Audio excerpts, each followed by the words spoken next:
ಶ್ರೀ ಗುರುಭ್ಯೋ ನಮಃ ಪರಮಗುರುಭ್ಯೋ ನಮಃ ಶ್ರೀಮದಾನಂದತೀರ್ಥ ಭಗವತ್ಪಾದಾಚಾರ್ಯ ಗುರುಭ್ಯೋ ನಮಃ.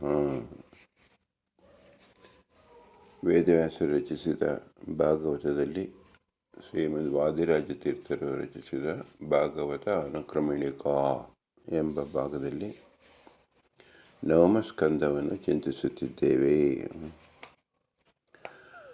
ವೈವಸ್ವತ ಮನೋಯಜ್ಞೈಃ ಕನ್ಯಾಯಾಃ ಜನನಂ ಸ್ಮೃತಂ ಪುನರ್ವೈವಸ್ವತೋ ಮನೋಃ ಪುತ್ರಾಣಾಂ ಚ ಸಮುದ್ಭವಃ ತೇಷಾಂ ಮಹಾತ್ಮ್ಯಕತೆ ಕಥನಂ ನಾಭಾಗಚರಿತಂ ತಥಾ.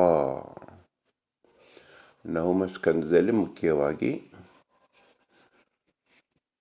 ಸೂರ್ಯ ವಂಶ ಹಾಗೂ ಚಂದ್ರವಂಶದ ರಾಜರು ಹೇಗೆ ಭರತಖಂಡವನ್ನು ಆಳಿದರು ಎಂಬುದನ್ನು ವಿಶೇಷವಾಗಿ ನಮಗೆ ಮಾಹಿತಿಯನ್ನು ಕೊಡ್ತಾ ಇದ್ದಾರೆ.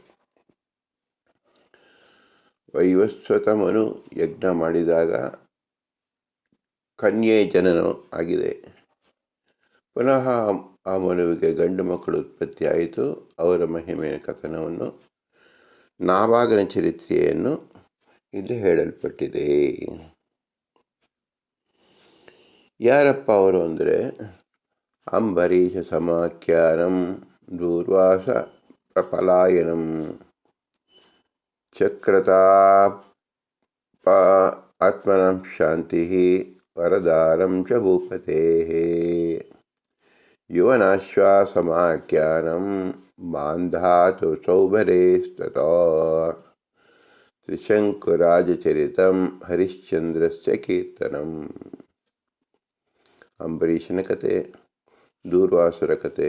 ದೂರ್ವಾಸರು ಅಂಬರೀಷನ ಆತಿಥ್ಯವನ್ನು ಸ್ವೀಕಾರ ಮಾಡಲಾರದೆ ಪಲಾಯನ ಮಾಡಿದ್ದು, ಅವರಿಗೆ ಚಕ್ರತಾಪದಿಂದ ಶಾಂತಿಯಾದದ್ದು ಹಾಗೂ ರಾಜನಿಗೆ ವರಪ್ರದಾನ ಮಾಡಿದ್ದು, ಯೌವನಾಶ್ವ ಮಾಂಧಾತೃ ಸೌಭರಿ ತ್ರಿಶಂಕು ರಾಜ ಮತ್ತು ಹರಿಶ್ಚಂದ್ರರ ಆಖ್ಯಾನಗಳನ್ನು ಇಲ್ಲಿ ಹೇಳಲ್ಪಟ್ಟಿದ್ದಾರೆ. ಸಗರಸ್ಯ ಚ ಮಹಾತ್ಮಂ ಸ್ವಾಗರಾಣಂ ಪ್ರಕೀರ್ತಿತಂ ಭಗೀರಥದೇವೋ ದಾಸಃ ಕಟ್ವಾಂಗ ರಘುಭೂಭೃತಂ ರಾಮಾವತಾರ ಮಹಾತ್ಮಂ ಸೀತಾಪಹರಣಂ ತಥಾ ರಾಮಾಭಿಷೇಕ ಮಹಾತ್ಮಂ ತದ್ವಂಶ ಅನುವರ್ಣನಂ. ಸಗರನ ಹಾಗೂ ಅವನ ಮಕ್ಕಳ ಆಖ್ಯಾನ, ಭಗೀರಥ, ದೇವೋದಾಸ, ಕಟ್ವಾಂಗ, ರಘು ಮಹಾರಾಜರ ಚರಿತ್ರೆ, ರಾಮಾವತಾರದ ಮಹಾತ್ಮೆ, ಸೀತಾಪಹರಣ, ಸಮುದ್ರ ಮಧ್ಯೆ ಸೇತುವೆ ಕಟ್ಟಿದ್ದು, ಹಾಗೆಯೇ ರಾವಣನ ಸಂಹಾರ, ರಾಮದೇವರ ಪಟ್ಟಾಭಿಷೇಕದ ಮಹಿಮೆ, ಆ ವಂಶದ ವರ್ಣನೆಯನ್ನು ಹೇಳಿದ್ದಾರೆ. ಚಂದ್ರವಂಶ ಸಮಾಖ್ಯಾನಂ ಪುರೂರವಸ ಸಂಕ್ರಮಾತ್ ನಹುಷಸ್ಯ ಯಯಾತಿಶ್ಚ ಪುರೋ ಸಂವರಣಸ್ಯ ಚ ಕುರುಪ್ರತೀಪಯೋಶ್ಚೈವ ಶಂತನೋ ತಸ್ಯ ಪುತ್ರಯೋಃ ಪಾಂಡವಾನಾಂ ಕುರುಣಾಂ ಚ ಸಮುತ್ಪತ್ತಿ ಪ್ರಕೀರ್ತಿತಾ ಯಾದವಾನಾಂ ಸಮುತ್ಪತ್ತಿ ವಾಸುದೇವಸ್ಯ ಕೀರ್ತಿತಾ ಪ್ರಾದುರ್ಭಾವಸ್ಯ ಕೃಷ್ಣಸ್ಯ ತಸ್ಯ ತತ್ ಮಹಾತ್ಮವರ್ಣನಂ. ಏಕವಿಂಶತಿರಧ್ಯಾಯಃ ನವಮೇ ಅಸ್ಮಿನ್ ಪ್ರಕೀರ್ತಿತಾ. ಚಂದ್ರವಂಶ ಚರಿತ್ರೆ, ಪುರೂರವ, ನಹುಷ, ಯಯಾತಿ, ಪುರು, ಸಂವರಣ, ಈ ಎಲ್ಲ ರಾಜರ ಆಖ್ಯಾನ, ಕುರು, ಪ್ರತೀಪರಾಜ, ಅವನ ಮಕ್ಕಳಾದ ಶಂತನು ಮೊದಲಾದ ಚರಿತ್ರೆ, ಪಾಂಡವ ಕೌರವರ ಉತ್ಪತ್ತಿ, ಇದೆಲ್ಲವೂ ಇಲ್ಲಿ ವರ್ಣಿತವಾಗಿದೆ. ಹಾಗೆಯೇ ಯಾದವರ ಉತ್ಪತ್ತಿ, ವಸುದೇವನ ಚರಿತ್ರೆ, ಕೃಷ್ಣ ಅವತಾರಕ್ಕೆ ಪೀಠಿಕೆಯಾಗಿ ಅವನ ಮಹಾತ್ಮೆಯನ್ನು ಇಲ್ಲಿ ವಿವರಿಸಲಾಗಿದೆ.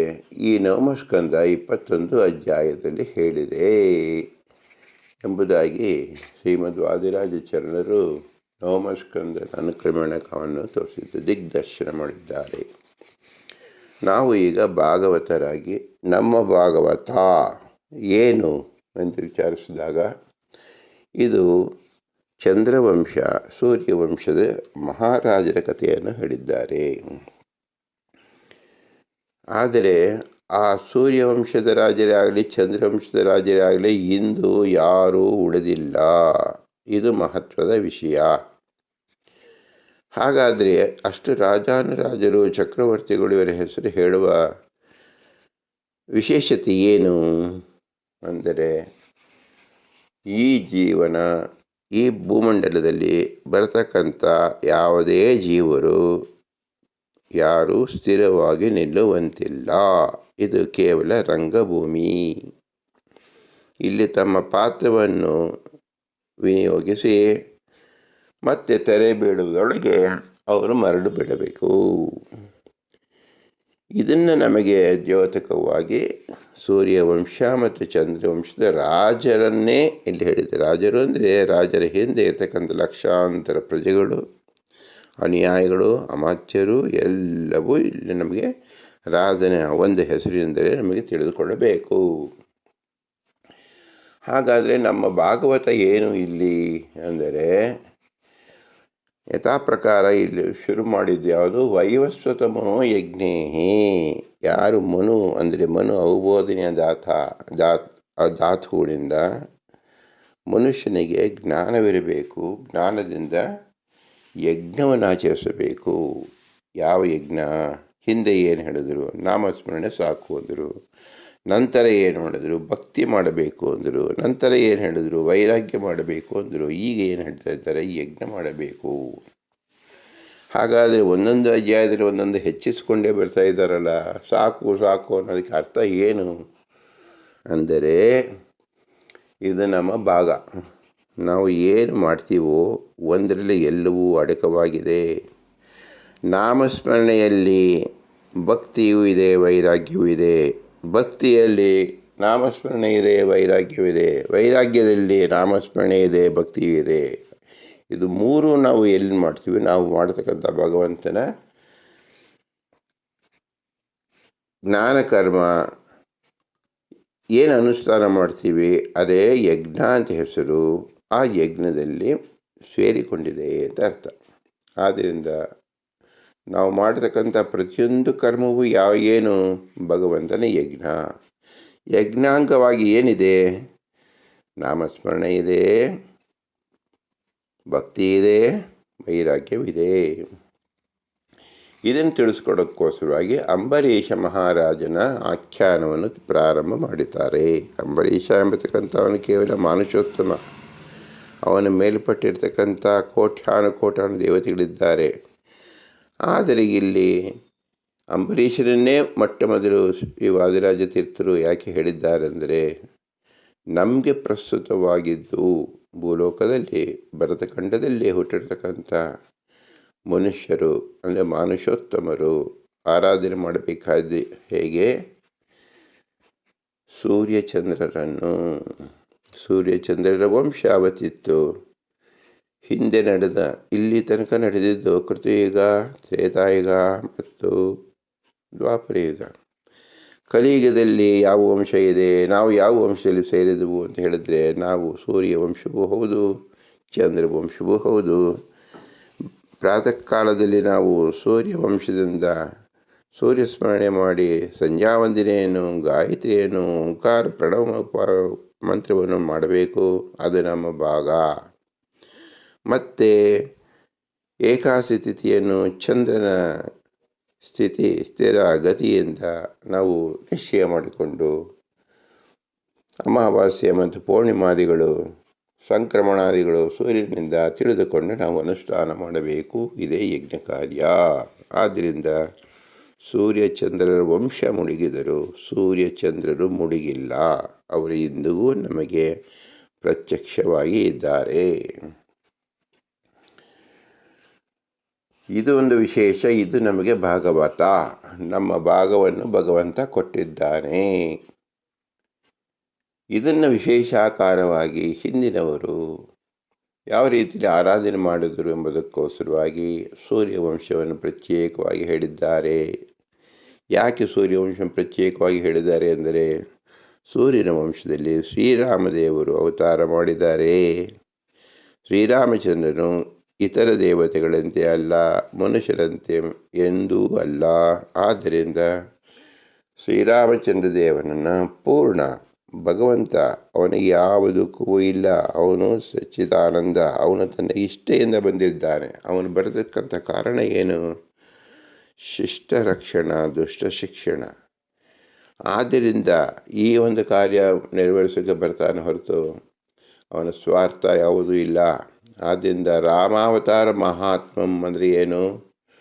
ಭಕ್ತರ ಮೇಲೆ ಇಟ್ಟಿರತಕ್ಕಂಥ ಅನುಕಂಪ, ದುಷ್ಟ ನಿಗ್ರಹ ಮತ್ತು ಶಿಷ್ಟ ಪರಿಪಾಲನಾ. ಸೀತಾಪಹರಣಂ ತಥಾ. ಸೀತಾಪಹರಣ ಮತ್ತು ಶಬ್ದವನ್ನೇ ಕೇಳೋಕ್ಕೆ ನಾವು ಅರ್ಥವೇನು? ಯಾವ ಸೀತೆಯು ರಾಮನನ್ನು ಬಿಟ್ಟು ಯಾವ ಕ್ಷಣವೂ ದೂರ ಸರಿಯಲಾರಳು. ಭಗವಂತನು ಸರ್ವವ್ಯಾಪಿ, ಸೀತೆಯು ಸರ್ವವ್ಯಾಪಿ. ಇಲ್ಲಿ ಅಪಹರಣ ಶಬ್ದವೇ ಕೂಡುವುದಿಲ್ಲ. ಹಾಗಾದರೆ ಯಾತಕ್ಕೋಸ್ಕರವಾಗಿ ಹೇಳಿದರು ಅಂದರೆ, ನಮ್ಮ ಮನಸ್ಸಿನಲ್ಲಿ ಸೀತೆಯನ್ನು ಬಿಟ್ಟು ರಾಮದೇವರ ಪೂಜೆ, ರಾಮದೇವರ ಬಿಟ್ಟು ಸೀತೆಯನ್ನು ಪೂಜೆ ನಾವು ಮಾಡ್ತೀವೋ ಇಲ್ವೋ, ಅಲ್ಲಿ ಸೀತಾಪಹರಣ ಆದಂತೆ ಆಗತ್ತೆ. ಇದನ್ನು ಮಾಡಬಾರದು. ಲಕ್ಷ್ಮೀನಾರಾಯಣನ ಒಂದೇ ಸ್ಥಾನದಲ್ಲಿ ಕುಳಿತು ಭಗವಂತನನ್ನು, ಅವನ ಶ್ರೇಷ್ಠ ಭಕ್ತರಾದ ಲಕ್ಷ್ಮೀ ಸಹಿತವಾಗಿ ನಾವು ಪೂಜೆ ಮಾಡಬೇಕು ಎಂಬತಕ್ಕಂಥ ವಿಶೇಷವಾಗಿ ತಿಳಿಸೋಕ್ಕೋಸ್ಕರವಾಗಿ ಸೀತಾ ಅಪಹರಣದ ಕತೆ. ಸೀತಾ ಅಪಹರಣ ಎಂಬುದು ನಮ್ಮ ಮಾನಸಿಕವಾಗಿ ನಡೆದಿದ್ದು. ರಾವಣ ಎಂಬತಕ್ಕಂಥವನು ದುಷ್ಟ ಸ್ವಭಾವದವನು. ಅವನಲ್ಲಿ ದೇವತೆಗಳು ಅಗ್ನಿ ಮತ್ತು ಇಂದ್ರರು ಸೇರಿ ಈ ಒಂದು ನಾಟಕೀಯವಾಗಿ ಸೀತಾ ಆಕೃತಿಯನ್ನು ಕಳಿಸಿಕೊಟ್ಟರು ಹೊರತು ಸೀತೆಯು ಯಾರು ನೋಡುವುದಕ್ಕೆ ಸಾಧ್ಯವಿಲ್ಲ, ಮುಟ್ಟುವುದಕ್ಕೂ ಸಾಧ್ಯವಿಲ್ಲ, ಕೇಳುವುದಕ್ಕೂ ಸಾಧ್ಯವಿಲ್ಲ. ಇನ್ನು ಅಪಹರಣ ಹೇಗೆ ಬರುತ್ತೆ? ಭಗವಂತ ಹೇಗೆ ಅವ್ಯಯವನು? ಸೀತಾಮಾತೆಯು ಅವ್ಯಯಳೇ, ಅವ್ಯಕ್ತಳು. ಅತ್ಯಂತ ಪತಿವ್ರತ ಸ್ತ್ರೀಯರು ತನ್ನ ಗಂಡನಿಗೆ ಮಾತ್ರ ಹೇಗೆ ಕಾಣಿಸಿಕೊಳ್ಳುತ್ತಾರೋ ಹಾಗೆ ಸೀತಾಮಾತೆಯು ಯಾವ ಜನರಿಗೂ ಕಾಣಿಸಿಕೊಳ್ಳುವುದಿಲ್ಲ. ಮೂಲ ರೂಪದಿಂದ ಬ್ರಹ್ಮದೇವರಿಗೆ ಕದಾಚಿತ್ ತಾಯಿ ರೂಪದಲ್ಲಿ ಅವರ ಸ್ವರವನ್ನು ಕೇಳಿಸಬಹುದು. ಒಂದೆರಡು ಬಾರಿ ಮಾತ್ರ ರೂಪವನ್ನು ನೋಡಬಹುದು. ಅದು ಬಿಟ್ಟರೆ ಭಗವಂತನಲ್ಲೇ ಲಕ್ಷ್ಮಿಯನ್ನು ಅವರು ಕಾಣುತ್ತಾರೆ. ಆದ್ದರಿಂದಲೇ ಕೋಟಿ ಬ್ರಹ್ಮರ ಅಧಿಕವಾದ ಗುಣ ಇರತಕ್ಕಂಥದ್ದು ಲಕ್ಷ್ಮಿ ಎಂದು ತಾರತಮ್ಯದಲ್ಲಿ ಉಲ್ಲೇಖವಾಗಿದೆ. ಇದು ನಮ್ಮ ಭಾಗವತ್ ಅಂದರೆ ಈ ರೀತಿಯಾಗಿ ತಿಳಿದುಕೊಳ್ಳತಕ್ಕಂಥ ಜ್ಞಾನವೇ ಭಾಗವತ. ಅದರಂತೆ ಚಂದ್ರವಂಶದಲ್ಲಿ ಕೃಷ್ಣನ ಅವತಾರವಾಯಿತು. ಮತ್ತೆ ಯಾತಕ್ಕೋಸ್ಕರವಾಯಿತು? ರಾಮದೇವರು ಹಗಲಿನಲ್ಲಿ ಅವತರಿಸಿದ್ದ ಸೂರ್ಯವಂಶಸ್ಥರಾದರು. ಕೃಷ್ಣ ಈರುಳಿನಲ್ಲಿ ಅವತರಿಸಿ ಚಂದ್ರವಂಶನಾದ. ಚಂದ್ರವಂಶನಾದ್ದರಿಂದ ಚಂದ್ರನಿಗೆ ಒಂದು ವಿಶೇಷವಾದ ಮಾನ್ಯತೆಯನ್ನು ತಂದುಕೊಟ್ಟ. ಹಾಗೆ ರಾಮದೇವರು ಸೂರ್ಯನಿಗೆ ವಿಶೇಷ ಮಾನ್ಯತೆಯನ್ನು ತಂದುಕೊಟ್ಟರು. ಅದೇ ನಮಗೆ ಸಂಜಾವಂದನೆ ಮತ್ತು ಗಾಯತ್ರಿಯ ಉಪದೇಶಕ್ಕೆ ನಂದಿಯಾಯಿತು. ಹಾಗೂ ಕೃಷ್ಣಾಷ್ಟಮಿ ಹಾಗೂ ಏಕಾದಶಿಯು ಉಪವಾಸ ಆಚರಣೆಗೆ ಯಜ್ಞಕ್ಕೆ ಇದು ಮೂಲವಾಯಿತು. ಇದೆಲ್ಲವನ್ನು ಕ್ರೋಢೀಕರಿಸಿ ಸಂಧ್ಯಾ ವಂದನೆ ಆಗಲಿ, ಏಕಾದಶಿ ಆಗಲಿ, ಇದನ್ನು ಏನಂತ ವರ್ಣಿಸಿದ್ದಾರೆ? ಯಜ್ಞ. ಈ ಯಜ್ಞ ಮಾಡಲು ಬೇಕು ನಾಮಸ್ಮರಣೆಯ ಫಲ, ಭಕ್ತಿಯ ಬಲ, ವೈರಾಗ್ಯದ ಬಲ. ಇದನ್ನು ನವಮಸ್ಕಂದದಲ್ಲಿ ಸ್ವಚ್ಛವಾಗಿ ಹೇಳಿರತಕ್ಕಂಥದ್ದೇ ಭಾಗವತರಾದ ನಮಗೆ ಆದ್ಯತೆ ಮೇರೆಗೆ ಶ್ರೀಮದ್ ವಾದಿರಾಜ ತೀರ್ಥರು ಒದಗಿಸಿರುವ ಶ್ರೇಷ್ಠವಾದ ಅತ್ಯಮೂಲ್ಯವಾದ ಉಡುಗೊರೆ. ಇದನ್ನು ನಾವು ಚೆನ್ನಾಗಿ ತಿಳಿದುಕೊಂಡು ಭಾಗವತರಾಗೋಣ. ಭಾರತೀಯ ರಮಣಕ್ಕೆ ಪ್ರಾಣ ಅಂತರ್ಗತ. ಶ್ರೀಕೃಷ್ಣಾರ್ಪಣಮಸ್ತು. ಹರಿ ಓಂ, ಹರಿ ಓಂ, ಹರಿ ಓಂ.